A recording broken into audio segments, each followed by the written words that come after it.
সোমার গল্পের আসরে সবাইকে স্বাগত। আজ পড়ব রবীন্দ্রনাথ ঠাকুর রচিত ছোট গল্প হালদার গোষ্ঠী। গল্পটি 1914 সালে সবুজপত্রে প্রথম ছাপা হয়।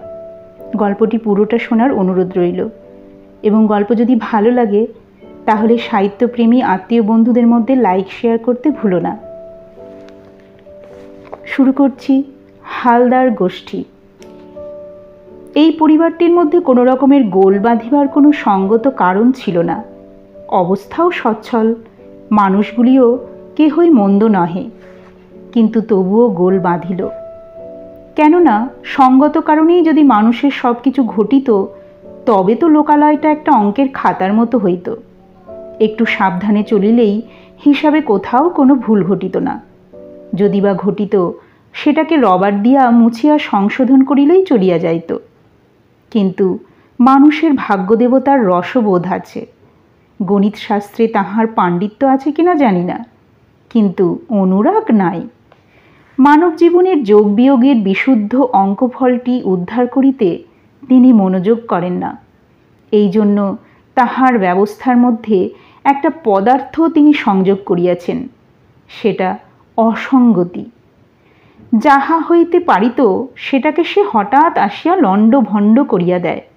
ইহাতেই নাট্যলীলা জমিয়া উঠে। সংসারের দুই কুল ছাপাইয়া হাসি কান্নার তুফান চলিতে থাকে। এক্ষেত্রেও তাহাই ঘটিল। যেখানে পদ্মবন সেখানে মত্ত হস্তি আসিয়া উপস্থিত। পঙ্কের সঙ্গে পঙ্কজের একটা বিপরীত রকমের মাখামাখি হইয়া গেল। তা না হইলে গল্পটি সৃষ্টি হইতে পারিত না। যে পরিবারের কথা উপস্থিত করিয়াছি তাহার মধ্যে সবচেয়ে যোগ্য মানুষ যে বনোয়ারি লাল, তাহাতে সন্দেহ নাই। সে নিজেও তাহা বিলক্ষণ জানে এবং সেইটাতেই তাহাকে অস্থির করিয়া তুলিয়াছে। যোগ্যতা ইঞ্জিনের স্টিমের মতো তাহাকে ভিতর হইতে ঠেলে। সামনে যদি সে রাস্তা পায় তো ভালোই, যদি না পায় তবে যাহা পায় তাহাকে ধাক্কা মারে। তাহার বাপ মনোহরলালের ছিল সাবেককেলে বড় মানুষই চাল। যে সমাজ তাহার সেই সমাজের মাথাটিকেই আশ্রয় করিয়া তিনি তাহার শিরভূষণ হইয়া থাকিবেন, এই তাহার ইচ্ছা। সুতরাং সমাজের হাত পায়ের সঙ্গে তিনি কোনো সংস্রব রাখেন না। সাধারণ লোকে কাজকর্ম করে, চলে ফেরে। তিনি কাজ না করিবার ও না চলিবার বিপুল আয়োজনটির কেন্দ্রস্থলে ধ্রুব হইয়া বিরাজ করেন। প্রায় দেখা যায় এই প্রকার লোকেরা বিনা চেষ্টায় আপনার কাছে অন্তত দুটি একটি শক্ত এবং খাঁটি লোককে যেন চুম্বকের মতো টানিয়া আনেন। তাহার কারণ আর কিছু নয়, পৃথিবীতে একদল লোক জন্মায় সেবা করাই তাহাদের ধর্ম। তাহারা আপন প্রকৃতির চরিতার্থতার জন্যই এমন অক্ষম মানুষকে চায় যে লোক নিজের ভার 16 আনায় তাহাদের উপর ছাড়িয়া দিতে পারে। এই সহজ সেবকেরা নিজের কাজে কোনো সুখ পায় না, কিন্তু আর একজনকে নিশ্চিন্ত করা, তাহাকে সম্পূর্ণ আরামে রাখা, তাহাকে সকল প্রকার সংকট হইতে বাঁচাইয়া চলা, লোক সমাজে তাহার সম্মান বৃদ্ধি করা, ইহাতেই তাহাদের পরম উৎসাহ। ইহারা যেন এক প্রকারের পুরুষ মা, তাহাও নিজের ছেলের নহে, পরের ছেলের। মনোহরলালের যে চাকরটি আছে রামচরণ, তাহার শরীর রক্ষা ও শরীর পাতের একমাত্র লক্ষ্য বাবুর দেহ রক্ষা করা। যদি সে নিঃশ্বাস লইলে বাবুর নিঃশ্বাস লইবার প্রয়োজনটুকু বাঁচিয়া যায়, তাহা হইলে সে অহরাত্র কামারের হাঁপড়ের মতো হাঁপাইতে রাজি আছে। বাহিরের লোকে অনেক সময় ভাবে মনোহরলাল বুঝি তাহার সেবককে অনাবশ্যক খাটাইয়া অন্যায় পীড়ন করিতেছেন। কেননা হাত হইতে গুড়গুড়ির নলটা হয়তো মাটিতে পড়িয়াছে, সেটাকে তোলা কঠিন কাজ নহে, অথচ সেজন্য ডাক দিয়া অন্য ঘর হইতে রামচরণকে দৌড় করানো নিতান্ত বিসদৃশ্য বলিয়াই বোধ হয়। কিন্তু এই সকল ভুরি ভুরি অনাবশ্যক ব্যাপারে নিজেকে অত্যাবশ্যক করিয়া তোলাতেই রামচরণের প্রভূত আনন্দ। যেমন তাহার রামচরণ, তেমনি তাহার আরেকটি অনুচর নীলকণ্ঠ। বিষয় রক্ষার ভার এই নীলকণ্ঠের উপর। বাবুর প্রসাদ পরিপুষ্ট রামচরণটি দিব্য সুচিক্কণ, কিন্তু নীলকণ্ঠের দেহে তাহার অস্থিকঙ্কালের উপর কোনো প্রকার আবরু নাই বলিলেই হয়। বাবুর ঐশ্বর্য ভাণ্ডারের দ্বারে সে মূর্তিমান দুর্ভিক্ষের মতো পাহারা দেয়। বিষয়টা মনোহরলালের, কিন্তু তাহার মমতাটা সম্পূর্ণ নীলকণ্ঠের। নীলকণ্ঠের সঙ্গে বনোয়ারিলালের খিটিমিটি অনেক দিন হইতেই বাঁধিয়াছে। মনে করো, বাপের কাছে দরবার করিয়া বনোয়ারি বড় বউয়ের জন্য একটা নতুন গহনা গড়াইবার হুকুম আদায় করিয়াছে। তাহার ইচ্ছা টাকাটা বাহির করিয়া লইয়া নিজের মনোমতো করিয়া জিনিসটা ফরমাস করে, কিন্তু সে হইবার জো নাই। খরচপত্র সমস্ত কাজই নীলকণ্ঠের হাত দিয়াই হওয়া চাই। তাহার ফল হইল এই, গহনা হইল বটে, কিন্তু কাহারও মনের মতো হইল না। বনোয়ারি নিশ্চয়ই বিশ্বাস হইল শ্যাকরার সঙ্গে নীলকণ্ঠের ভাগ বাটোয়ারা চলে।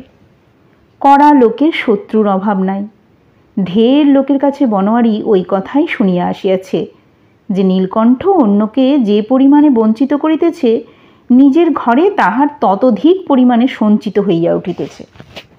অথচ দুই পক্ষে এই যে সব বিরোধ জমা হইয়া উঠিয়াছে, তাহা সামান্য ৫-১০ টাকা লইয়া। নীলকণ্ঠের বিষয় বুদ্ধির অভাব নাই। এ কথা তাহার পক্ষে বুঝা কঠিন নহে যে বনোয়ারির সঙ্গে বনাইয়া চলিতে না পারিলে কোনো না কোনো দিন তাহার বিপদ ঘটিবার সম্ভাবনা। কিন্তু মনিবের ধন সম্বন্ধে নীলকণ্ঠের একটা কৃপণতার বায়ু আছে। সে যেটাকে অন্যায্য মনে করে, মনিবের হুকুম পাইলেও কিছুতেই তাহা সে খরচ করিতে পারে না। এদিকে বনোয়ারির প্রায়ই অন্যায্য খরচের প্রয়োজন ঘটিতেছে। পুরুষের অনেক অন্যায্য ব্যাপারের মূলে যে কারণ থাকে, সেই কারণটি এখানেও খুব প্রবলভাবে বর্তমান। বনোয়ারির স্ত্রী কিরণলেখার সৌন্দর্য সম্বন্ধে নানা মত থাকিতে পারে, তাহা লইয়া আলোচনা করা নিষ্প্রয়োজন। তাহার মধ্যে যে মতটি বনোয়ারির, বর্তমান প্রসঙ্গে একমাত্র সেইটাই কাজের। বস্তুত স্ত্রীর প্রতি বনোয়ারির মনের যে পরিমাণ টান, সেটাকে বাড়ির অন্যান্য মেয়েরা বাড়াবাড়ি বলিয়াই মনে করে। অর্থাৎ তাহারা নিজের স্বামীর কাছ হইতে যতটা আদর চায় অথচ পায় না, ইহা ততটা। কিরণলেখার বয়স যতই হইউক, চেহারা দেখিলে মনে হয় ছেলে মানুষটি। বাড়ির বড় বউয়ের যেমনতর গিন্নিবান্নি ধরনের আকৃতি প্রকৃতি হওয়া উচিত, সে তাহার একেবারেই নহে। সব শুদ্ধ জড়াইয়া সে যেন বড় স্বল্প। বনোয়ারি তাহাকে আদর করিয়া অনু বলিয়া ডাকিত। যখন তাহাতেও কুলাইত না, তখন বলিত পরমাণু। রসায়নশাস্ত্রে যাহাদের বিচক্ষণতা আছে, তাহারা জানেন বিশ্ব ঘটনায় অনুপরমাণুগুলির শক্তি বড় কম নয়। কিরণ কোনোদিন স্বামীর কাছে কিছুর জন্য আবেদন করে নাই। তাহার এমন একটি উদাসীন ভাব, যেন তাহার বিশেষ কিছুতে প্রয়োজন নাই। বাড়িতে তাহার অনেক ঠাকুরজি, অনেক ননদ, তাহাদিগকে লইয়া সর্বদাই তাহার সমস্ত মন ব্যাপৃত। নবযৌবনের নবজাগ্রত প্রেমের মধ্যে যে একটা নির্জন তপস্যা আছে, তাহাতে তাহার তেমন প্রয়োজন বোধ নাই। এই জন্য বনোয়ারির সঙ্গে ব্যবহারে তাহার বিশেষ একটা আগ্রহের লক্ষণ দেখা যায় না। যাহা সে বনোয়ারির কাছ হইতে পায়, তাহা সে শান্তভাবে গ্রহণ করে, অগ্রসর হইয়া কিছু চায় না। তাহার ফল হইয়াছে এই যে স্ত্রীটি কেমন করিয়া খুশি হইবে, সেই কথা বনোয়ারিকে নিজে ভাবিয়া বাহির করিতে হয়।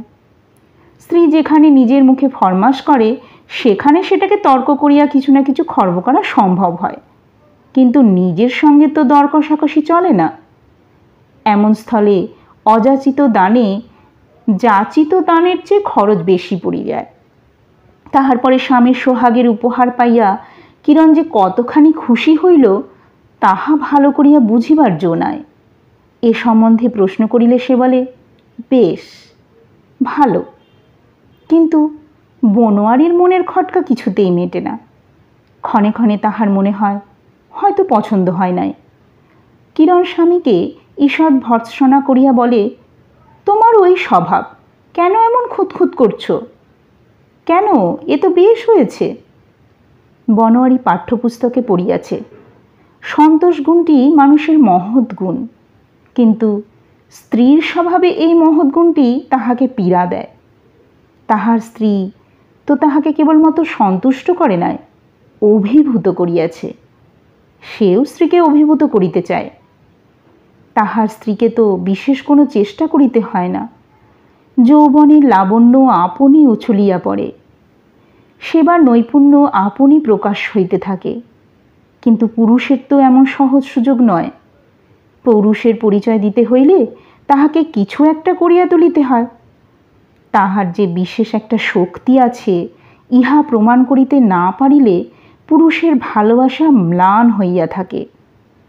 আর কিছু নাও যদি থাকে, ধন যে একটা শক্তির নিদর্শন, ময়ূরের পুচ্ছের মতো স্ত্রীর কাছে সেই ধনের সমস্ত বর্ণচ্ছটা বিস্তার করিতে পারিলে তাহাতে মন সান্ত্বনা পায়। নীলকণ্ঠ বনোয়ারির প্রেম নাট্যলীলার এই আয়োজনটাতে বারংবার ব্যাঘাত ঘটাইয়াছে। বনোয়ারি বাড়ির বড় বাবু, তবু কিছুতে তাহার কর্তৃত্ব নাই। কর্তার প্রশ্রয় পাইয়া ভৃত্য হইয়া নীলকণ্ঠ তাহার উপরে আধিপত্য করে। ইহাতে বনোয়ারির যে অসুবিধা ও অপমান, সেটা আর কিছুর জন্য তত নহে, যতটা পঞ্চস্বরের তুনে মনের মতো স্বর যোগাইবার অক্ষমতাবশত। একদিন এই ধনসম্পদে তাহারই অবাধ অধিকার তো জন্মিবে, কিন্তু যৌবন কি চিরদিন থাকিবে? বসন্তের রঙিন পিয়ালায় তখন এ সুধারস এমন করিয়া আপনা আপনি ভরিয়া ভরিয়া উঠিবে না। টাকা তখন বিষয়ের টাকা হইয়া খুব শক্ত হইয়া জমিবে, গিরিশিখরের তুষার সংঘাতের মতো। তাহাতে কথায় কথায় অসাবধানের অপব্যয়ের ঢেউ খেলিতে থাকিবে না। টাকার দরকার তো এখনই, যখন আনন্দে তাহা নয় ছয় করিবার শক্তি নষ্ট হয় নাই। বনোয়ারির প্রধান শখ তিনটি: কুস্তি, শিকার এবং সংস্কৃত চর্চা। তাহার খাতার মধ্যে সংস্কৃত উদ্ভট কবিতা একেবারে বোঝাই করা। বাদলার দিনে, জ্যোৎস্না রাত্রে, দক্ষিণা হাওয়ায়, সেগুলো বড় কাজে লাগে। সুবিধা এই, নীলকণ্ঠ এই কবিতাগুলির অলঙ্কার বাহুল্যকে খর্ব করিতে পারে না। অতিশয়োক্তি যতই অতিশয়ক হোক, কোনো খাতাঞ্জি সেরেস্তায় তাহার জন্য জবাবদিহি নাই। কিরণের কানের শোনায় কার্পণ্য ঘটে, কিন্তু তাহার কানের কাছে যে মন্দাক্রান্তা গুঞ্জরিত হয়, তাহার ছন্দে একটি মাত্রাও কম পড়ে না, এবং তাহার ভাবে কোনো মাত্রা থাকে না বলিলেই হয়।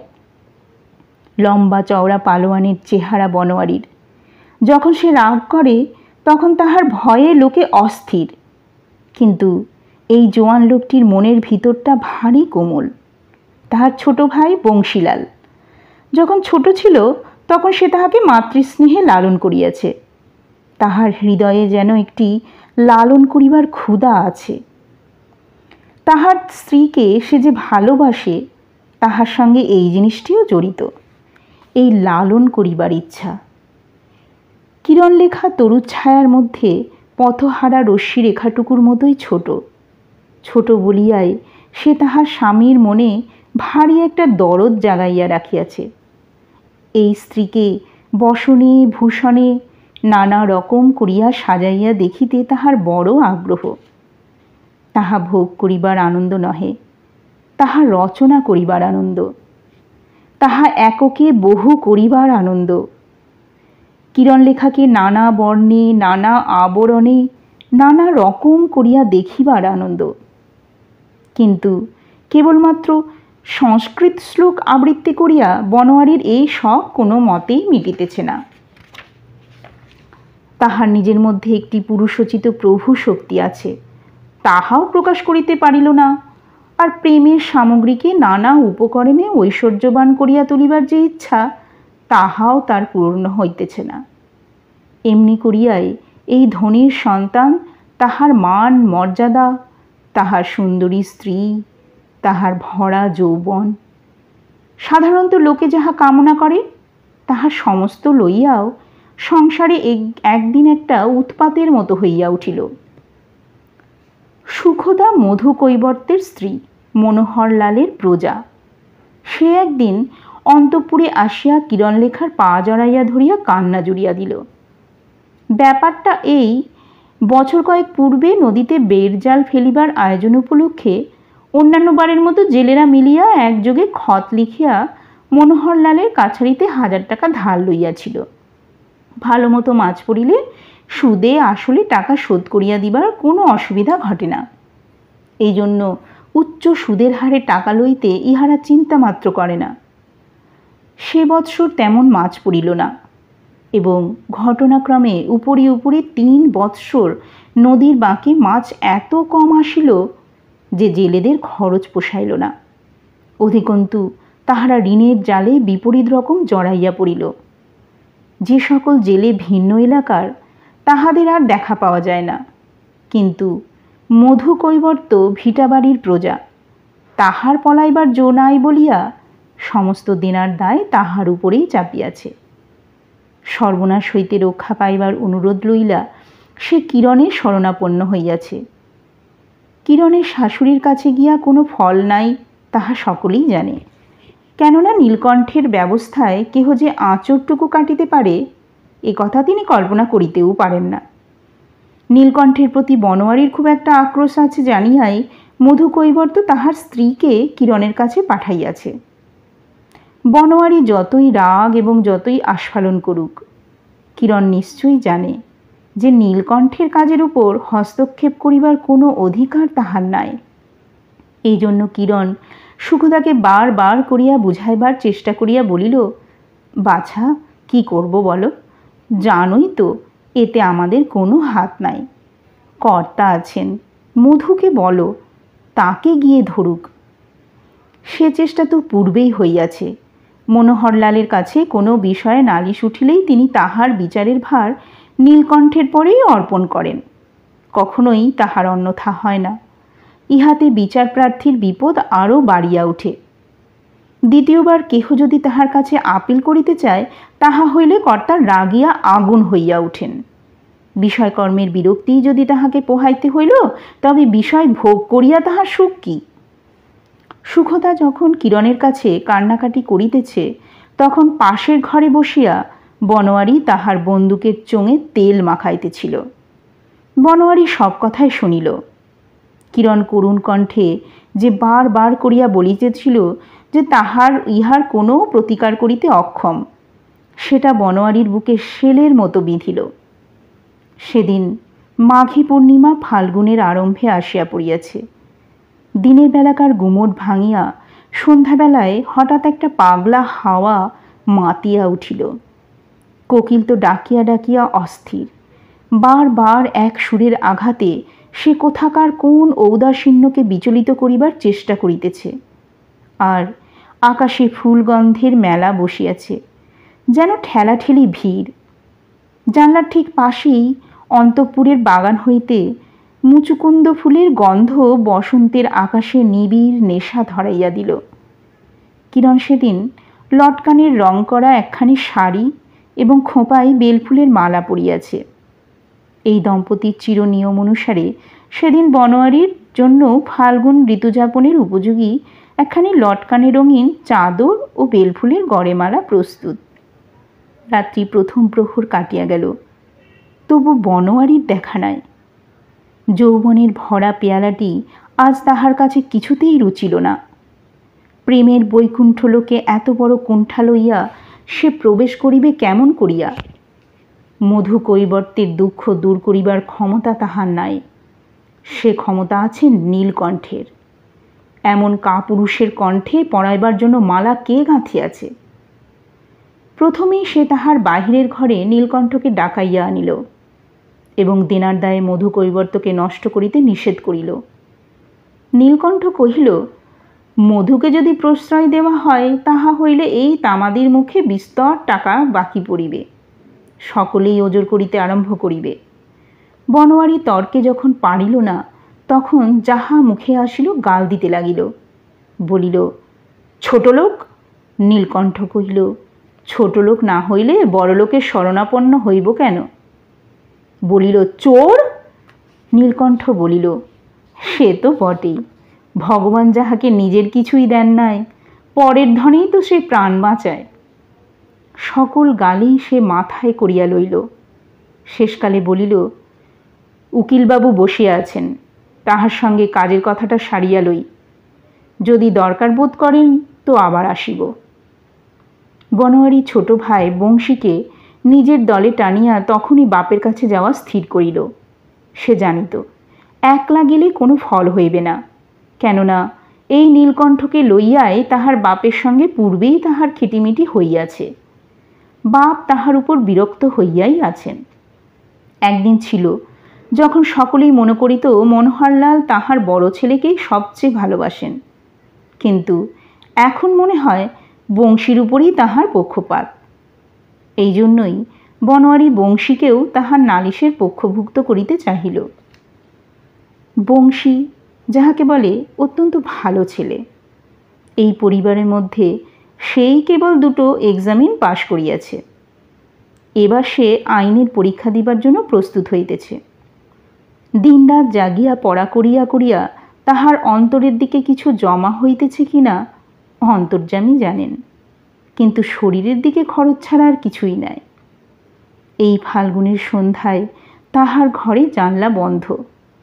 ঋতু পরিবর্তনের সময়টাকে তাহার ভারী ভয়। হাওয়ার প্রতি তাহার শ্রদ্ধা মাত্র নাই। টেবিলের উপর একটা কেরোসিনের ল্যাম্প জ্বলিতেছে। কতক বই মেঝের উপরে, চৌকির পাশে রাশিকৃত, কতক টেবিলের উপরে, দেয়ালে কুলুঙ্গিতে কতগুলি ঔষধের শিশি। বনোয়ারির প্রস্তাবে সে কোনো মতেই সম্মত হইল না। বনোয়ারি রাগ করিয়া গর্জিয়া উঠিল, তুই নীলকণ্ঠকে ভয় করিস? বংশী তাহার কোনো উত্তর না দিয়া চুপ করিয়া রহিল। বস্তুতই নীলকণ্ঠকে অনুকূল রাখিবার জন্য তাহার সর্বদাই চেষ্টা। সে প্রায় সমস্ত বৎসর কলিকাতার বাসাতেই কাটায়। সেখানে বরাদ্দ টাকার চেয়ে তাহার বেশি দরকার হইয়াই পড়ে। এই সূত্রে নীলকণ্ঠকে প্রসন্ন রাখাটা তাহার অভ্যস্ত। বংশীকে ভীরু, কাপুরুষ, নীলকণ্ঠের চরণ চারণ চক্রবর্তী বলিয়া খুব একচোট গালি দিয়া বনোয়ারি একলাই বাপের কাছে গিয়া উপস্থিত। মনোহরলাল তাহাদের বাগানে দিঘির ঘাটে তাহার নধর শরীরটি উদ্ঘাটন করিয়া আরাম হয় হাওয়া খাইতেছেন। পারিষদগণ কাছে বসিয়া কলিকাতার ব্যারিস্টারের জেরায় জেলা কোর্টে অপর পল্লীর জমিদার অখিল মজুমদার যে কিরূপ নাকাল হইয়াছিল তাহারই কাহিনী কর্তাবাবুর শ্রুতিমধুর করিয়া রচনা করিতেছিল। সেদিন বসন্ত সন্ধ্যার সুগন্ধ বায়ু সহযোগে সেই বৃত্তান্তটি তাহার কাছে অত্যন্ত রমণীয় হইয়া উঠিয়াছিল। হঠাৎ বনোয়ারি তাহার মাঝখানে পড়িয়া রসভঙ্গ করিয়া দিল। ভূমিকা করিয়া নিজের বক্তব্য কথাটা ধীরে ধীরে পারিবার মতো অবস্থা তাহার ছিল না। সে একেবারে গলা চড়াইয়া শুরু করিয়া দিল, নীলকণ্ঠের দ্বারা তাহাদের ক্ষতি হইতেছে, সে চোর, সে মনিবের টাকা ভাঙিয়া নিজের পেট ভরিতেছে। কথাটার কোনো প্রমাণ নাই এবং তাহা সত্যও নহে। নীলকণ্ঠের দ্বারা বিষয়ের উন্নতি হইয়াছে এবং সে চুরিও করে না। বনোয়ারি মনে করিয়াছিল নীলকণ্ঠের সৎ স্বভাবের প্রতি অটল বিশ্বাস আছে বলিয়াই কর্তা সকল বিষয়েই তাহার পরে এমন চোখ বুজিয়া নির্ভর করেন। এটা তাহার ভ্রম।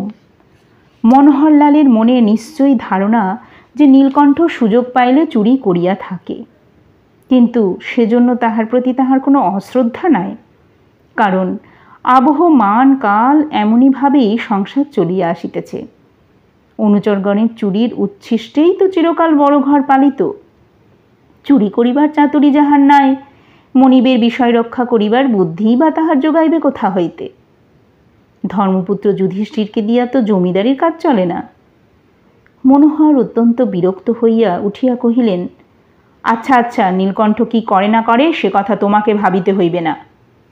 সেই সঙ্গে ইহাও বলিলেন, দেখো দেখি, বংশীর তো কোনো বালাই নাই, সে কেমন পড়াশোনা করিতেছে, ওই ছেলেটা তবু একটা মানুষের মতো। ইহার পরে অখিল মজুমদারের দুর্গতি কাহিনীতে আর রস জমিল না। সুতরাং মনোহরলালের পক্ষে সেদিন বসন্তের বাতাস বৃথা হইল এবং দিঘির কালো জলের উপর চাঁদের আলোর ঝকঝক করিয়া উঠিবার কোনো উপযোগিতা রহিল না। সেদিন সন্ধ্যাটা কেবল বৃথা হয় নাই বংশী এবং নীলকণ্ঠের কাছে। জানলা বন্ধ করিয়া বংশী অনেক রাত পর্যন্ত পড়িল এবং উকিলের সঙ্গে পরামর্শ করিয়া নীলকণ্ঠ অর্ধেক রাত কাটাইয়া দিল। কিরণ ঘরের প্রদীপ নিবাইয়া দিয়া জানলার কাছে বসিয়া কাজকর্ম আজ সে সকাল সকাল সারিয়া লইয়াছে, রাত্রের আহার বাকি, কিন্তু এখনো বনোয়ারি খায় নাই, তাই সে অপেক্ষা করিতেছে। মধু কৈবর্তের কথা তাহার মনেও নাই। বনোয়ারি যে মধুর দুঃখের কোনো প্রতিকার করিতে পারে না, এ সম্বন্ধে কিরণের মনে ক্ষোভের লেশ মাত্র ছিল না। তাহার স্বামীর কাছ হইতে কোনোদিন সে কোনো বিশেষ ক্ষমতার পরিচয় পাইবার জন্য উৎসুক নহে। পরিবারের গৌরবেই তাহার স্বামীর গৌরব। তাহার স্বামী তাহার শ্বশুরের বড় ছেলে, ইহার চেয়ে তাহাকে যে আরও বড় হইতে হইবে এমন কথা কোনোদিন তাহার মনেও হয় নাই। ইহারা যে গোসাইগঞ্জের সুবিখ্যাত হালদার বংশ। বনোয়ারি অনেক রাত্রি পর্যন্ত বাহিরের বারান্দায় পায়চারি সমাধা করিয়া ঘরে আসিল। সে ভুলিয়া গিয়াছে যে তাহার খাওয়া হয় নাই। কিরণ যে তাহার অপেক্ষায় না খাইয়া বসিয়া আছে, এই ঘটনাটা সেদিন যেন তাহাকে বিশেষ করিয়া আঘাত করিল। কিরণের এই কষ্ট স্বীকারের সঙ্গে তাহার নিজের অকর্মণ্যতা যেন খাপ খাইল না। অন্যের গ্রাস তাহার গলায় বাঁধিয়া যাইবার জো হইল। বনোয়ারি অত্যন্ত উত্তেজনার সহিত স্ত্রীকে বলিল, যেমন করিয়া পারি মধু কৈবর্তকে আমি রক্ষা করিব। কিরণ তাহার এই অনাবশ্যক উগ্রতায় বিস্মিত হইয়া কহিল, শোনো একবার, তুমি তাহাকে বাঁচাইবে কেমন করিয়া? মধুর দেনা বনোয়ারি নিজে শোধ করিয়া দিবে এই তাহার পণ, কিন্তু বনোয়ারির হাতে কোনোদিন তো টাকা জমে না।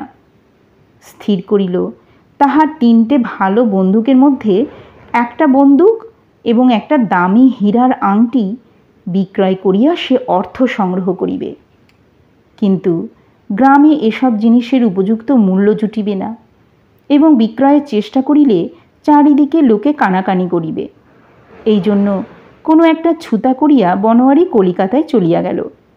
যাইবার সময় মধুকে ডাকিয়া আশ্বাস দিয়া গেল, তাহার কোনো ভয় নাই। এদিকে বনোয়ারির শরণাপন্ন হইয়াছে বুঝিয়া নীলকণ্ঠ মধুর উপরে রাগিয়া আগুন হইয়া উঠিয়াছে। পিয়াদার উৎপীড়নে কর্তব্যপাড়ায় আর মান সম্ভ্রম থাকে না। কলিকাতা হইতে বনোয়ারি যেদিন ফিরিয়া আসিল, সেই দিনই মধুর ছেলে স্বরূপ হাঁপাইতে হাঁপাইতে ছুটিয়া আসিয়া একেবারে বনোয়ারির পা জড়াইয়া ধরিয়া হাউ হাউ করিয়া কান্না জুড়িয়া দিল। কিরে, কি ব্যাপারখানা কি? স্বরূপ বলিল, তাহার বাপকে নীলকণ্ঠ কাল রাত্রি হইতে কাছারিতে বন্ধ করিয়া রাখিয়াছে। বনোয়ারির সর্বশরীর রাগে কাঁপিতে লাগিল। কহিল, এখনই গিয়া থানায় খবর দিয়া আইগে। কি সর্বনাশ! থানায় খবর? নীলকণ্ঠের বিরুদ্ধে? তার পা উঠিতে চায় না। শেষকালে বনোয়ারির তাড়নায় থানায় গিয়া সে খবর দিল। পুলিশ হঠাৎ কাছারিতে আসিয়া বন্ধন দশা হইতে মধুকে খালাস করিল এবং নীলকণ্ঠ ও কাছারির কয়েকজন পিয়াদাকে আসামি করিয়া ম্যাজিস্ট্রেটের কাছে চালান করিয়া দিল। মনোহর বিষম ব্যতিব্যস্ত হইয়া পড়লেন। তাহার মোকদ্দমার মন্ত্রীরা ঘুষের উপলক্ষ করিয়া পুলিশের সঙ্গে ভাগ করিয়া টাকা লুটিতে লাগিল। কলিকাতা হইতে এক ব্যারিস্টার আসিল। সে একেবারে কাঁচা, নূতন পাশ করা। সুবিধা এই, যত ফি তাহার নামে খাতায় খরচ পড়ে তত ফি তাহার পকেটে উঠে না। ওদিকে মধু কৈবর্তের পক্ষে জেলা আদালতের একজন মাতব্বর উকিল নিযুক্ত হইল। কে যে তাহার খরচ যোগাইতেছে বোঝা গেল না। নীলকণ্ঠের 6 মাস মেয়াদ হইল। হাইকোর্টের আপিলেও তাহাই বহাল রহিল। ঘড়ি এবং বন্দুকটা যে উপযুক্ত মূল্যে বিক্রয় হইয়াছে তাহা ব্যর্থ হইল না। আপাতত মধু বাঁচিয়া গেল এবং নীলকণ্ঠের জেল হইল। কিন্তু এই ঘটনার পরে মধু তাহার ভিটায় টিকিবে কি করিয়া? বনোয়ারি তাহাকে আশ্বাস দিয়া কহিল, তুই থাক, তোর কোনো ভয় নাই। কিসের জোরে যে আশ্বাস দিল তাহা সেই জানে। বোধ করি নিছক নিজের পৌরুষের স্পর্ধায়। বনোয়ারি যে এই ব্যাপারের মূলে আছে তাহা সে লুকাইয়া রাখিতে বিশেষ চেষ্টা করে নাই। কথাটা প্রকাশ হইল। এমনকি কর্তার কানেও গেল। তিনি চাকরকে দিয়া বলিয়া পাঠাইলেন, বনোয়ারি যেন কদাচ আমার সম্মুখে না আসে। বনোয়ারি পিতার আদেশ অমান্য করিল না। কিরণ তাহার স্বামীর ব্যবহার দেখিয়া অবাক। এ কি কাণ্ড! বাড়ির বড় বাবু, বাপের সঙ্গে কথাবার্তা বন্ধ, তার উপরে নিজেদের আমলাকে জেলে পাঠাইয়া বিশ্বের লোকের কাছে নিজের পরিবারের মাথা হেঁট করিয়া দেওয়া, তাও এই এক সামান্য মধু কৈবর্তকে লইয়া। অদ্ভুত বটে, এ বংশে কত কাল ধরিয়া কত বড়বাবু জন্মিয়াছে এবং কোনোদিন নীলকণ্ঠেরও অভাব নাই। নীলকণ্ঠেরা বিষয় ব্যবস্থার সমস্ত দায় নিজেরা লইয়াছে, আর বড়বাবুরা সম্পূর্ণ নিশ্চেষ্টভাবে বংশ গৌরব রক্ষা করিয়াছে। এমন বিপরীত ব্যাপার তো কোনোদিন ঘটে নাই। আজ এই পরিবারের বড়বাবুর পদের অবনতি ঘটাতে বড় বউয়ের সম্মানে আঘাত লাগিল। ইহাতে এতদিন পরে আজ স্বামীর প্রতি কিরণের যথার্থ অশ্রদ্ধার কারণ ঘটিল। এতদিন পরে তাহার বসন্তকালের লটকানে রঙের শাড়ি এবং খোঁপার বেলফুলের মালা লজ্জায় ম্লান হইয়া গেল। কিরণের বয়স হইয়াছে, অথচ সন্তান হয় নাই। এই নীলকণ্ঠই একদিন কর্তার মতো করাইয়া পাত্রে দেখিয়া বনোয়ারির আর একটি বিবাহ প্রায় পাকাপাকি স্থির করিয়াছিল। বনোয়ারি হালদার বংশের বড় ছেলে, সকল কথার আগে একথা তো মনে রাখিতে হইবে, সে অপুত্রক থাকিবে ইহা তো হইতেই পারে না। এই ব্যাপারে কিরণের বুক দূর দূর করিয়া কাঁপিয়া উঠিয়াছিল, কিন্তু ইহা সে মনে মনে না স্বীকার করিয়া থাকিতে পারে নাই যে কথাটা সঙ্গত। তখনও সে নীলকণ্ঠের উপরে কিছুমাত্র রাগ করে নাই, সে নিজের ভাগ্যকেই দোষ দিয়াছে। তাহার স্বামী যদি নীলকণ্ঠকে রাগিয়া মারিতে না যাইত এবং বিবাহ সম্বন্ধ ভাঙিয়া দিয়া পিতামাতার সঙ্গে রাগারাগি না করিত, তবে কিরণ সেটাকে অন্যায় মনে করিত না। এমনকি বনোয়ারি যে তাহার বংশের কথা ভাবিল না, ইহাতে অতি গোপনে কিরণের মনে বনোয়ারির পৌরুষের প্রতি একটু অশ্রদ্ধাই হইয়াছিল। বড় ঘরের দাবি কি সামান্য দাবি? তাহার যে নিষ্ঠুর হইবার অধিকার আছে, তাহার কাছে কোনো তরুণী স্ত্রীর কিংবা কোনো দুঃখী কৈবর্তের সুখ দুঃখের কতটুকুই বা মূল্য? সাধারণত যাহা ঘটিয়া থাকে, একবার তাহা না ঘটিলে কেহই তাহা ক্ষমা করিতে পারে না। এ কথা বনোয়ারি কিছুতেই বুঝিতে পারিল না। সম্পূর্ণরূপে এ বাড়ির বড়বাবু হইয়াই তাহার উচিত ছিল অন্য কোনো প্রকারের উচিত অনুচিত চিন্তা করিয়া এখানকার ধারাবাহিকতা নষ্ট করা যে তাহার অকর্তব্য, তাহা সে ছাড়া সকলেরই কাছেই অত্যন্ত সুস্পষ্ট। এই লইয়া কিরণ তাহার দেবরের কাছে কত দুঃখই করিয়াছে। বংশী বুদ্ধিমান, তাহার খাওয়া হজম হয় না এবং একটু হাওয়া লাগিলেই সে হাঁচিয়া কাশিয়া অস্থির হইয়া ওঠে, কিন্তু সে স্থির, ধীর, বিচক্ষণ। সে তাহার আইনের বইয়ের যে অধ্যায়টি পড়িতেছিল সেইটাকে টেবিলের উপর খোলা অবস্থায় উপর করিয়া রাখিয়া কিরণকে বলিল, এ পাগলামি ছাড়া আর কিছুই নহে। কিরণ অত্যন্ত উদ্বেগের সহিত মাথা নাড়িয়া কহিল, জানো তো ঠাকুরপো, তোমার দাদা যখন ভালো আছেন তখন বেশ আছেন, কিন্তু একবার যদি খ্যাপেন তবে তাহাকে কেহ সামলাইতে পারে না। আমি কি করি বলো তো? পরিবারের সকল প্রকৃতিস্থ লোকের সঙ্গেই যখন কিরণের মতের সম্পূর্ণ মিল হইল, তখন সেইটাই বনোয়ারির বুকে সেকে সকলের চেয়ে বাজিল। এই একটুখানি স্ত্রীলোক, অনতিস্ফুট চাঁপা ফুলটির মতো পেলব, ইহার হৃদয়টিকে আপন বেদনার কাছে টানিয়া আনিতে পুরুষের সমস্ত শক্তি পরাস্ত হইল। আজকের দিনে কিরণ যদি বনোয়ারির সহিত সম্পূর্ণ মিলিতে পারিত, তবে তাহার হৃদয় ক্ষত দেখিতে দেখিতে এমন করিয়া বাড়িয়া উঠিত না। মধুকে রক্ষা করিতে হইবে, এই অতি সহজ কর্তব্যের কথাটা চারিদিক হইতে তাড়নার চোটে বনোয়ারির পক্ষে সত্য সত্যই একটা খ্যাপামির ব্যাপার হইয়া উঠিল। ইহার তুলনায় অন্য সমস্ত কথাই তাহার কাছে তুচ্ছ হইয়া গেল। এদিকে জেল হইতে নীলকণ্ঠ এমন সুস্থভাবে ফিরিয়া আসিল যেন সে জামাই ষষ্ঠীর নিমন্ত্রণ রক্ষা করিতে গিয়াছিল। আবার সে যথারীতি অম্লান বদনে আপনার কাজে লাগিয়া গেল। মধুকে ভিটা ছাড়া করিতে না পারিলে প্রজাদের কাছে নীলকণ্ঠের মান রক্ষা হয় না। মানের জন্য সে বেশি কিছু ভাবে না, কিন্তু প্রজারা তাহাকে না মানিলে তাহার কাজ চলিবে না। এই জন্যই তাহাকে সাবধান হইতে হয়। তাই মধুকে তৃণের মতো উৎপাটিত করিবার জন্য তাহার নিড়ানিতে শান দেওয়া শুরু হইল। এবার বনোয়ারি আর গোপনে রহিল না। এবার সে নীলকণ্ঠকে স্পষ্টই জানাইয়া দিল যে যেমন করিয়া হোক মধুকে উচ্ছেদ হইতে সে দিবে না। প্রথমত মধুর দেনা সে নিজে হইতে সমস্ত শোধ করিয়া দিল। তাহার পরে আর কোনো উপায় না দেখিয়া সে নিজে গিয়া ম্যাজিস্ট্রেটকে জানাইয়া আসিল যে নীলকণ্ঠ অন্যায় করিয়া মধুকে বিপদে ফেলিবার উদ্যোগ করিতেছে। হিতৈষীরা বনোয়ারিকে সকলেই বুঝাইল, যেরূপ কাণ্ড ঘটিতেছে তাহাতে কোনদিন মনোহর তাহাকে ত্যাগ করিবে। ত্যাগ করিতে গেলে যেসব উৎপাত পোহাইতে হয় তাহা যদি না থাকিত তবে এতদিনে মনোহর তাহাকে বিদায় করিয়া দিত। কিন্তু বনোয়ারির মা আছেন এবং আত্মীয় স্বজনের নানা লোকের নানা প্রকার মত, এই লইয়া একটা গোলমাল বাঁধাইয়া তুলিতে তিনি অত্যন্ত অনিচ্ছুক বলিয়াই এখনও মনোহর চুপ করিয়া আছেন। এমনই হইতে হইতে একদিন সকালে হঠাৎ দেখা গেল মধুর ঘরে তালা বন্ধ। রাতারাতি সে যে কোথায় গিয়াছে তাহার খবর নাই। ব্যাপারটা নিতান্ত অশোভন হইতেছে দেখিয়া নীলকণ্ঠ জমিদার সরকার হইতে টাকা দিয়া তাহাকে সপরিবারে কাশী পাঠাইয়া দিয়াছে।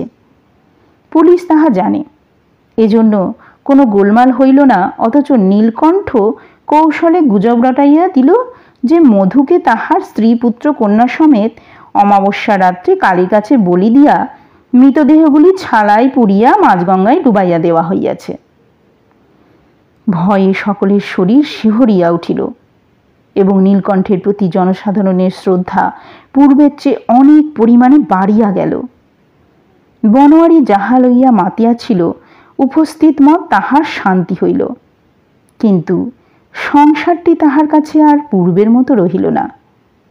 বংশীকে একদিন বনোয়ারি অত্যন্ত ভালোবাসিত, আজ দেখিল বংশী তাহার কেহ নহে, সে হালদার গোষ্ঠীর।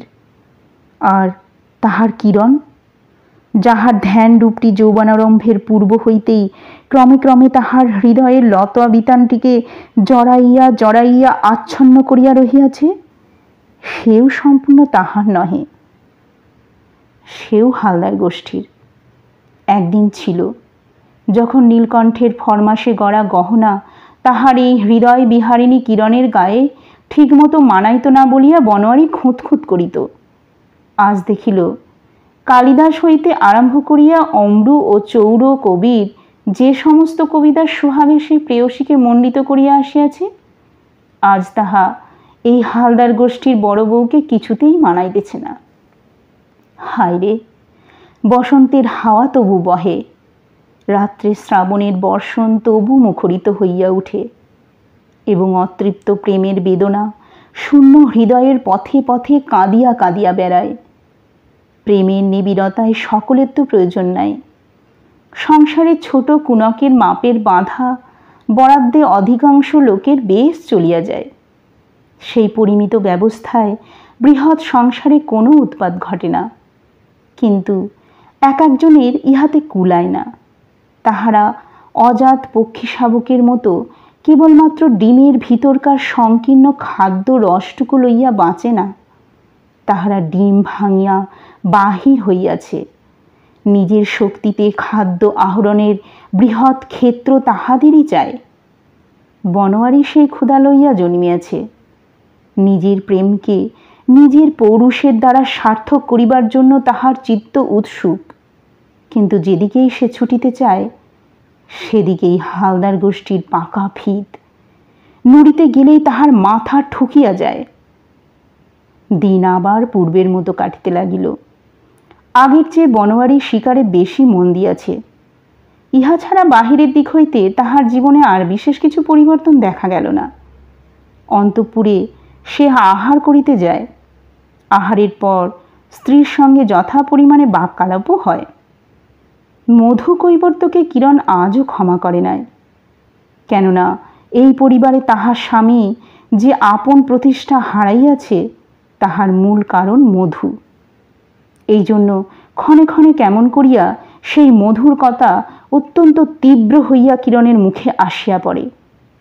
মধুর যে হাড়ে হাড়ে বজ্জাতি, সে যে শয়তানের অগ্রগণ্য, এবং মধুকে দয়া করাটা যে নিতান্তই একটা ঠকা, এ কথা বারবার বিস্তারিত করিয়াও কিছুতে তাহার শান্তি হয় না। বনোয়ারি প্রথম দু একদিন প্রতিবারের চেষ্টা করিয়া কিরণের উত্তেজনা প্রবল করিয়া তুলিয়াছিল। তাহার পর হইতে সে কিছুমাত্র প্রতিবাদ করে না। এমনি করিয়া বনোয়ারি তাহার নিয়মিত গৃহধর্ম রক্ষা করিতেছে। কিরণ ইহাতে কোনো অভাব অসম্পূর্ণতা অনুভব করে না, কিন্তু ভিতরে ভিতরে বনোয়ারির জীবনটা বিবর্ণ, বিরস এবং চির অভুক্ত। এমন সময় জানা গেল বাড়ির ছোট বউ বংশীর স্ত্রী গর্ভিণী। সমস্ত পরিবার আশায় উৎফুল্ল হইয়া উঠিল। কিরণের দ্বারা এই মহৎ বংশের প্রতি যে কর্তব্যের ত্রুটি হইয়াছিল, এতদিন পরে তাহা পূরণের সম্ভাবনা দেখা যাইতেছে। এখন ষষ্ঠীর কৃপায় কন্যা না হইয়া পুত্র হইলেই রক্ষা। পুত্রই জন্মিল। ছোটবাবু কলেজের পরীক্ষাতেও উত্তীর্ণ, বংশের পরীক্ষাতেও প্রথম মার্ক পাইল।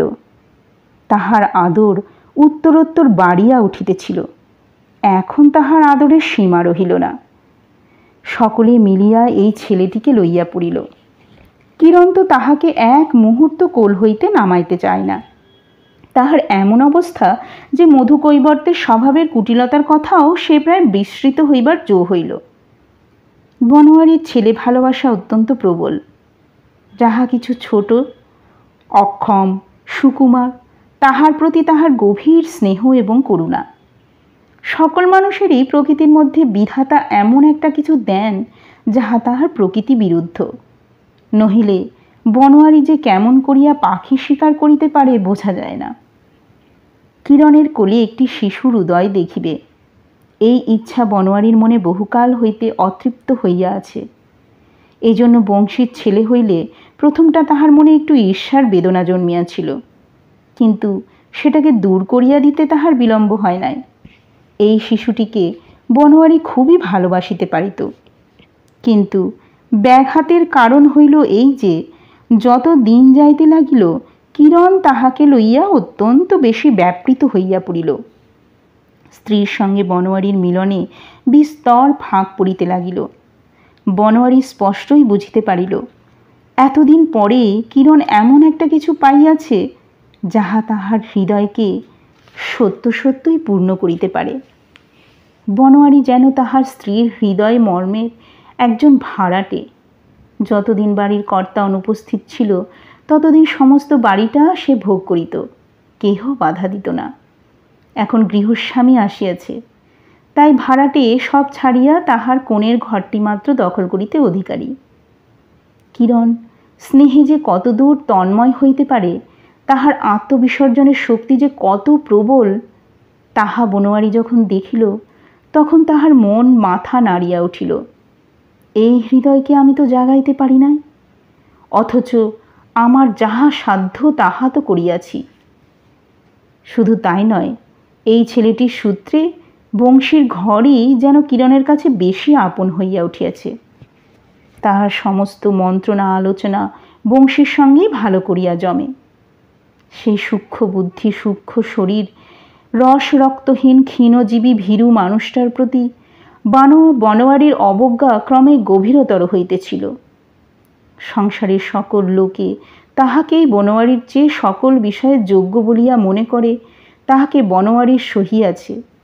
কিন্তু আজ সে যখন বারবার দেখিল মানুষ হিসেবে তাহার স্ত্রীর কাছে বংশীর মূল্য বেশি, তখন নিজের ভাগ্য এবং বিশ্ব সংসারের প্রতি তাহার মন প্রসন্ন হইল না। এমন সময়ে পরীক্ষার কাছাকাছি কলিকাতার বাসা হইতে খবর আসিল বংশী জ্বরে পড়িয়াছে এবং ডাক্তার আরোগ্য অসাধ্য বলিয়া আশঙ্কা করিতেছে।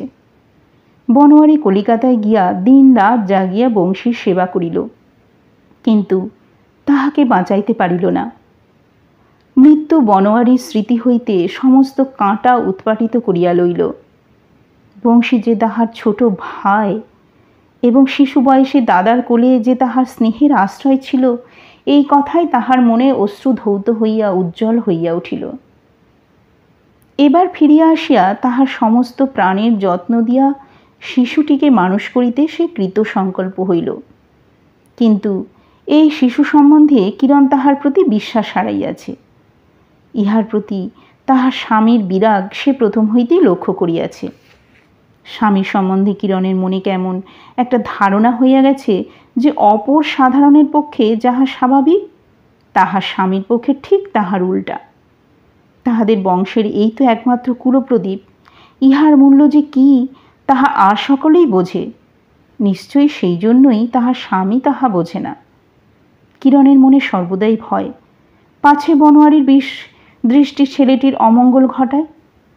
তাহার দেবর বাঁচিয়া নাই, কিরণের সন্তান সম্ভাবনা আছে বলিয়া কেহই আশা করে না।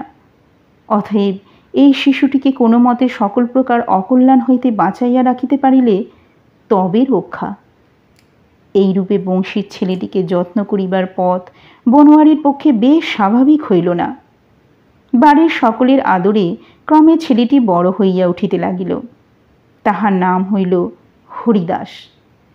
এত বেশি আদরের আওতায় সে যেন কেমন ক্ষীণ এবং ক্ষণভঙ্গুর আকার ধারণ করিল। তাগা তাবিজ মাদুলিতে তাহার সর্বাঙ্গ আচ্ছন্ন। রক্ষকের দল সর্বদাই তাহাকে ঘিরিয়া। ইহার ফাঁকে ফাঁকে মাঝে মাঝে বনোয়ারির সঙ্গে তাহার দেখা হয়। জ্যাঠামশাই ঘোড়ায় চড়িবার চাবুক লইয়া আস্ফালন করিতে সে বড় ভালোবাসে। দেখা হইয়েই বলে, চাবু। বনোয়ারি ঘর হইতে চাবুক বাহির করিয়া আনিয়া বাতাসে সাঁই সাঁই শব্দ করিতে থাকে। তাহার ভারী আনন্দ হয়। বনোয়ারি এক একদিন তাহাকে আপনার ঘোড়ার উপর বসাইয়া দেয়। তাহাতে বাড়ি শুদ্ধ লোক একেবারে হাঁ হাঁ করিয়া ছুটিয়া আসে। বনোয়ারি কখনো কখনো আপনার বন্দুক লইয়া তাহার সঙ্গে খেলা করে। দেখিতে পাইলে কিরণ ছুটিয়া আসিয়া বালককে সরাইয়া লইয়া যায়। কিন্তু এই সকল নিষিদ্ধ আমোদেই হরিদাসের সকলের চেয়ে অনুরাগ। এই জন্য সকল প্রকার বিঘ্ন সত্ত্বে জ্যাঠামশাইয়ের সঙ্গে তাহার খুব ভাব হইল। বহুকাল অব্যাহতির পর একসময় হঠাৎ এই পরিবারে মৃত্যুর আনাগোনা ঘটিল। প্রথমে মনোহরের স্ত্রীর মৃত্যু হইল। তাহার পরে নীলকণ্ঠ যখন কর্তার জন্য বিবাহের পরামর্শ পাত্রীর সন্ধান করিতেছে, এমন সময় বিবাহের লগ্নের পূর্বেই মনোহরের মৃত্যু হইল। তখন হরিদাসের বয়স 8। মৃত্যুর পূর্বে মনোহর বিশেষ করিয়া তাহার ক্ষুদ্র এই বংশধরকে কিরণ এবং নীলকণ্ঠের হাতে সমর্পণ করিয়া গেলেন। বনোয়ারিকে কোনো কথাই বলিলেন না। বাক্স হইতে উইল যখন বাহির হইল, তখন দেখা গেল মনোহর তাহার সমস্ত সম্পত্তি হরিদাসকে দিয়া গিয়াছেন। বনোয়ারি যাবজ্জীবন 200 টাকা করিয়া মাসোহারা পাইবেন। নীলকণ্ঠ উইলের এক্সিকিউটর, তাহার উপরে ভার রহিল। সে যতদিন বাঁচে হালদার পরিবারের বিষয় এবং সংসারের ব্যবস্থা সেই করিবে। বনোয়ারি বুঝিলেন, এই পরিবারে কেহ তাহাকে ছেলে দিয়াও ভরসা পায় না, বিষয় দিয়াও না। তিনি কিছুই পারেন না, সমস্তই নষ্ট করিয়া দেন। এ সম্বন্ধে এ বাড়ির কাহারও দুই মত নাই। অতএব তিনি বরাদ্দ মতো আহার করিয়া কোণের ঘরে নিদ্রা দিবেন, তাহার পক্ষে এইরূপ বিধান। তিনি কিরণকে বলিলেন, আমি নীলকণ্ঠের পেনশন খাইয়া বাঁচিব না। এ বাড়ি ছাড়িয়া চলো আমার সঙ্গে কলিকাতায়। ও মা, সে কি কথা? এ তো তোমারই বাপের বিষয়, আর হরিদাস তো তোমারই আপন ছেলের তুল্য। ওকে বিষয় লিখিয়া দেওয়া হইয়াছে বলিয়া তুমি রাগ করো কেন? হায় হায়, তাহার স্বামীর হৃদয় কি কঠিন! এই কচি ছেলের উপরেও ঈর্ষা করিতে তাহার মন ওঠে। তাহার শ্বশুর যে উইলটি লিখিয়াছে, কিরণ মনে মনে তাহার সম্পূর্ণ সমর্থন করে। তাহার নিশ্চয় বিশ্বাস, বনোয়ারির হাতে যদি বিষয় পড়িত, তবে রাজ্যের যত ছোট লোক, যত যদু মধু, যত কৈবর্ত এবং মুসলমান জোলার দল তাহাকে ঠকাইয়া কিছু আর বাকি রাখিত না, এবং হালদার বংশের এই ভাবী আশা একদিন অকুলে ভাসিত। শ্বশুরের কুলে বাতি জ্বালিবার দীপটি তো ঘরে আসিয়াছে। এখন তাহার তৈল সঞ্চয় যাহাতে নষ্ট না হয়, নীলকণ্ঠই তো তাহার উপযুক্ত প্রহরী। বনোয়ারি দেখিল নীলকণ্ঠ অন্তঃপুরে আসিয়া ঘরে ঘরে সমস্ত জিনিসপত্রের লিস্ট করিতেছে এবং যেখানে যত সিন্দুক বাক্স আছে তাহাতে তালাচাবি লাগাইতেছে। অবশেষে কিরণের শোবার ঘরে আসিয়া সে বনোয়ারির নিত্য ব্যবহার্য সমস্ত দ্রব্য ফর্দভুক্ত করিতে লাগিল। নীলকণ্ঠের অন্তঃপুরে গতিবিধি আছে, সুতরাং কিরণ তাহাকে লজ্জা করে না। কিরণ শ্বশুরের শোকে ক্ষণে ক্ষণে অশ্রু মুছিবার অবকাশে বাষ্পরুদ্ধ কণ্ঠে বিশেষ করিয়া সমস্ত জিনিস বুঝাইয়া দিতে লাগিল। বনোয়ারি সিংহ গর্জনে গর্জিয়া উঠিয়া নীলকণ্ঠকে বলিল, তুমি এখনই আমার ঘর হইতে বাহির হইয়া যাও। নীলকণ্ঠ নম্র হইয়া কহিল, বড়বাবু, আমার তো কোনো দোষ নাই। কর্তার উইল অনুসারে আমাকে তো সমস্ত বুঝিয়া লইতে হইবে। আসবাবপত্র সমস্তই তো হরিদাসের। কিরণ মনে মনে কহিল, দেখো একবার ব্যাপারখানা দেখো, হরিদাস কি আমাদের পর? নিজের ছেলের সামগ্রী ভোগ করিতে আবার লজ্জা কিসের? আর জিনিসপত্র মানুষের সঙ্গে যাইবে নাকি? আজ না হয় কাল ছেলেপুলেরাই তো ভোগ করিবে। এবাড়ির মেঝে বনোয়ারির পায়ের তলায় কাঁটার মতো বিঁধিতে লাগিল। এ বাড়ির দেয়াল তাহার দুই চক্ষুকে যেন দগ্ধ করিল। তাহার বেদনা যে কিসের তাহা বলিবার লোকও এই বৃহৎ পরিবারে কেহ নাই। এই মুহূর্তেই বাড়িঘর সমস্ত ফেলিয়া বাহির হইয়া যাইবার জন্য বনোয়ারির মন ব্যাকুল হইয়া উঠিল, কিন্তু তাহার রাগের জ্বালা যে থামিতে চায় না। সে চলিয়া যাইবে আর নীলকণ্ঠ আরামে একাধিপত্য করিবে, এ কল্পনা সে সহ্য করিতে পারিল না। এখনই কোনো একটা গুরুতর অনিষ্ট করিতে না পারিলে তাহার মন শান্ত হইতে পারিতেছে না। সে বলিল, নীলকণ্ঠ কেমন বিষয় রক্ষা করিতে পারে আমি তাহা দেখিব। বাহিরে তাহার পিতার ঘরে গিয়া দেখিল সে ঘরে কেহই নাই। সকলেই অন্তঃপুরের তৈজসপত্র ও গহনা প্রভৃতির খবরদারি করিতে গিয়াছে। অত্যন্ত সাবধান লোকেরও সাবধানতায় ত্রুটি থাকিয়া যায়। নীলকণ্ঠের হুঁশ ছিল না যে কর্তার বাক্স খুলিয়া উইল বাহির করিবার পরে বাক্সই চাবি লাগানো হয় নাই। সেই বাক্সই তারা বাঁধা মূল্যবান সমস্ত দলিল ছিল। সেই দলিলগুলির উপরেই এই হালদার বংশের সম্পত্তির ভিত্তি প্রতিষ্ঠিত। বনোয়ারি এই দলিলগুলোর বিবরণ কিছুই জানে না, কিন্তু এগুলি যে অত্যন্ত কাজের এবং ইহাদের অভাবে মামলা মোকদ্দমায় পদে পদে ঠকিত হইবে তাহা সে বোঝে। কাগজগুলি লইয়া সে নিজের একটা রুমালে জড়াইয়া তাহাদের বাহিরের বাগানে চাঁপাতলার বাঁধানো চাতালে বসিয়া অনেকক্ষণ ধরিয়া ভাবিতে লাগিল। পরদিন শ্রাদ্ধ সম্বন্ধে আলোচনা করিবার জন্য নীলকণ্ঠ বনোয়ারির কাছে উপস্থিত হইল। নীলকণ্ঠের দেহের ভঙ্গি অত্যন্ত বিনম্র, কিন্তু তাহার মুখের মধ্যে এমন একটা কিছু ছিল অথবা ছিল না, যাহা দেখিয়া অথবা কল্পনা করিয়া বনোয়ারির পিত্ত জ্বলিয়া গেল। তাহার মনে হইল নম্রতার দ্বারা নীলকণ্ঠ তাহাকে ব্যঙ্গ করিতেছে। নীলকণ্ঠ বলিল, কর্তার শ্রাদ্ধ সম্বন্ধে। বনোয়ারি তাহাকে কথা শেষ করিতে না দিয়াই বলিয়া উঠিল, আমি তাহার কি জানি? নীলকণ্ঠ কহিল, সে কি কথা, আপনি তো শ্রাদ্ধাধিকারী। মস্ত অধিকার, শ্রাদ্ধের অধিকার। সংসারে কেবল ওইটুকুতেই আমার প্রয়োজন আছে, আমি আর কোনো কাজেরই না। বনোয়ারি গর্জিয়া উঠিল, যাও যাও, আমাকে বিরক্ত করিও না। নীলকণ্ঠ গেল, কিন্তু তাহার পিছন হইতে বনোয়ারির মনে হইল সে হাসিতে হাসিতে গেল। বনোয়ারির মনে হইল বাড়ির সমস্ত চাকর বাকর এই অশ্রদ্ধিত এই পরিত্যক্তকে লইয়া আপনাদের মধ্যে হাসি তামাশা করিতেছে। যে মানুষ বাড়ির অথচ বাড়ির নহে, তাহার মতো ভাগ্য কর্তৃক পরিহসিত আর কে আছে? পথের ভিক্ষুকও নহে। বনোয়ারি সেই দলিলের তাড়া লইয়া বাহির হইল। হালদার পরিবারের প্রতিবেশী ও প্রতিযোগী জমিদার ছিল প্রতাপপুরের বাড়ুজ্যে জমিদারেরা।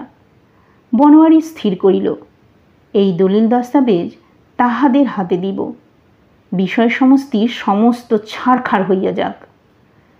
বাহির হইবার সময় হরিদাস উপরের তলা হইতে তাহার সুমধুর বালক কণ্ঠে চিৎকার করিয়া উঠিয়া কহিল, জ্যাঠামশাই, তুমি বাহিরে যাইতেছ? আমিও তোমার সঙ্গে বাহিরে যাইব।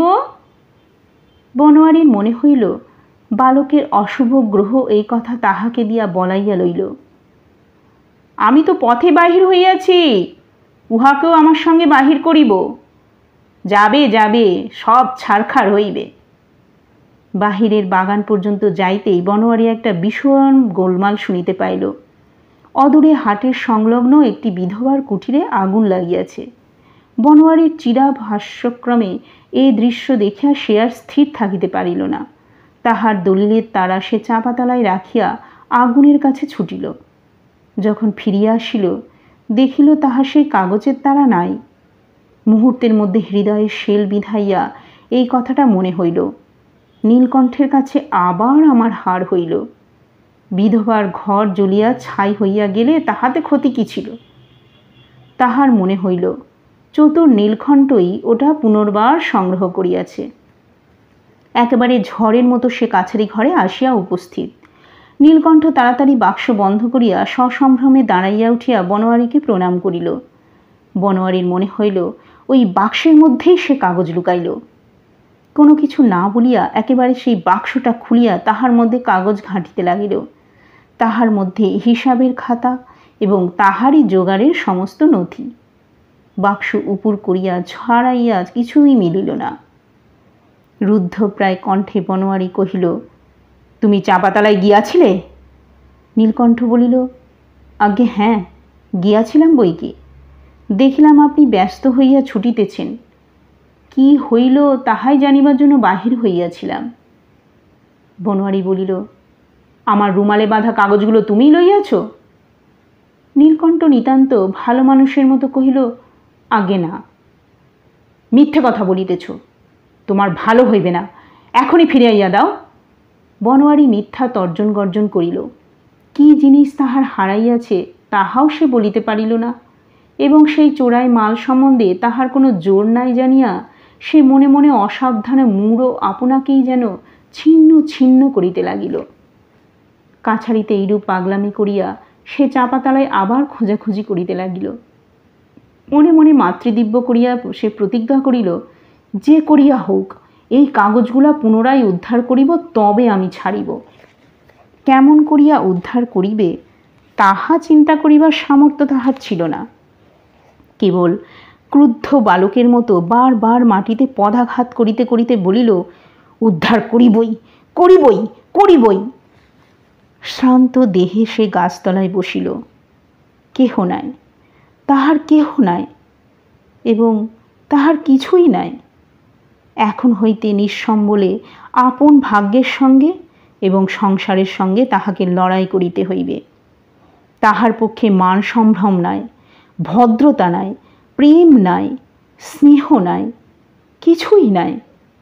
আছে কেবল মরিবার এবং মারিবার অধ্যাবসায়। এইরূপ মনে মনে ছটফট করিতে করিতে নিরতিশয় ক্লান্তিতে চাতালের উপর পড়িয়া কখন সে ঘুমাইয়া পড়িয়াছে। যখন জাগিয়া উঠিল তখন হঠাৎ বুঝিতে পারিল না কোথায় সে আছে। ভালো করিয়া সজাগ হইয়া উঠিয়া বসিয়া দেখে তাহার শিয়রের কাছে হরিদাস বসিয়া। বনোয়ারিকে জাগিতে দেখিয়া হরিদাস বলিয়া উঠিল, জ্যাঠামশাই, তোমার কি হারাইয়াছে বলো দেখি। বনোয়ারি স্তব্ধ হইয়া গেল।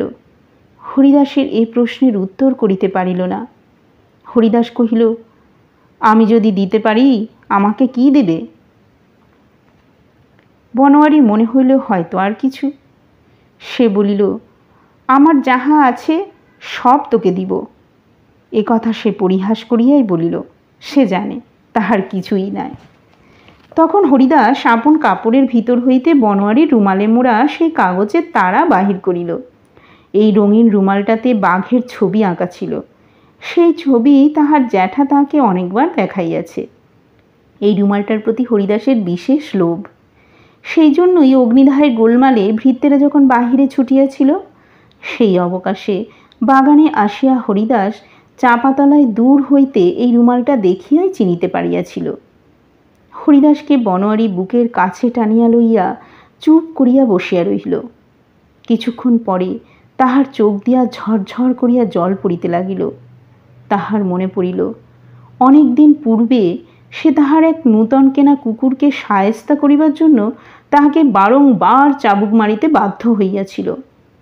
একবার তাহার চাবুক হারাইয়া গিয়েছিল, কোথাও সে খুঁজিয়া পাইতেছিল না। যখন চাবুকের আশা পরিত্যাগ করিয়া সে বসিয়া আছে, এমন সময় দেখিল সেই কুকুরটা কোথা হইতে চাবুকটা মুখে করিয়া মনিবের সম্মুখে আনিয়া পরমানন্দে লেজ নাড়িতেছে। আর কোনো দিন কুকুরকে সে চাবুক মারিতে পারে নাই। বনোয়ারি তাড়াতাড়ি চোখের জল মুছিয়া ফেলিয়া কহিল, হরিদাস, তুই কি চাস আমাকে বল। হরিদাস কহিল, আমি তোমার ওই রুমালটা চাই জ্যাঠামশাই। বনোয়ারি কহিল, আয় হরিদাস, তোকে কাঁধে চড়ায়। হরিদাসকে কাঁধে তুলিয়া লইয়া বনোয়ারি তৎক্ষণাৎ অন্তঃপুরে চলিয়া গেল।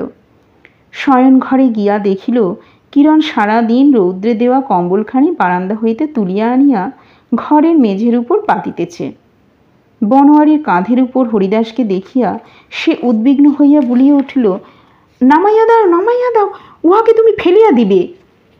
বনোয়ারি কিরণের মুখের দিকে স্থির দৃষ্টি রাখিয়া কহিল, আমাকে আর ভয় করিও না, আমি ফেলিয়া দিব না। এই বলিয়া সে কাঁধ হইতে নামাইয়া হরিদাসকে কিরণের কোলের কাছে অগ্রসর করিয়া দিল। তাহার পরে সেই কাগজগুলি লইয়া কিরণের হাতে দিয়া কহিল, এগুলি হরিদাসের বিষয় সম্পত্তির দলিল, যত্ন করিয়া রাখিও। কিরণ আশ্চর্য হইয়া কহিল, তুমি কোথা হইতে পাইলে? বনোয়ারি কহিল, আমি চুরি করিয়াছিলাম। তাহার পর হরিদাসকে বুকে টানিয়া কহিল, এই নে বাবা, তোর জ্যাঠামশাইয়ের যে মূল্যবান সম্পত্তিটির প্রতি তোর লোভ পড়িয়াছে, এই নে, বলিয়া রুমালটি তাহার হাতে দিল। তাহার পর আর একবার ভালো করিয়া কিরণের দিকে তাকাইয়া দেখিল সেই তন্নি এখন তো তন্নি নাই, কখন মোটা হইয়াছে সে তাহা লক্ষ্য করে নাই। এতদিনে হালদার গোষ্ঠীর বড় বউয়ের উপযুক্ত চেহারা তাহার ভরিয়া উঠিয়াছে। আর কেন, এমন অমৃশতকের কবিতাগুলোও বনোয়ারির অন্য সমস্ত সম্পত্তির সঙ্গে বিসর্জন দেওয়াই ভালো। সেই রাত্রেই বনোয়ারির আর দেখা নাই। কেবল সে একছত্র চিঠি লিখিয়া গেছে যে সে চাকরিজিতে বাহির হইল। বাপের শ্রাদ্ধ পর্যন্ত সে অপেক্ষা করিল না। দেশ শুদ্ধ লোক তাই লইয়া তাহাকে ধিক ধিক করিতে লাগিল। গল্পটি তোমাদের কেমন লাগলো তা অবশ্যই কমেন্ট করে জানিও। আর যারা এখনও আমার চ্যানেলটি সাবস্ক্রাইব করনি তারা অবশ্যই সাবস্ক্রাইব করে দিও। আজ এই পর্যন্তই, দেখা হবে পরের কোনো গল্প বা উপন্যাস নিয়ে। বিদায়।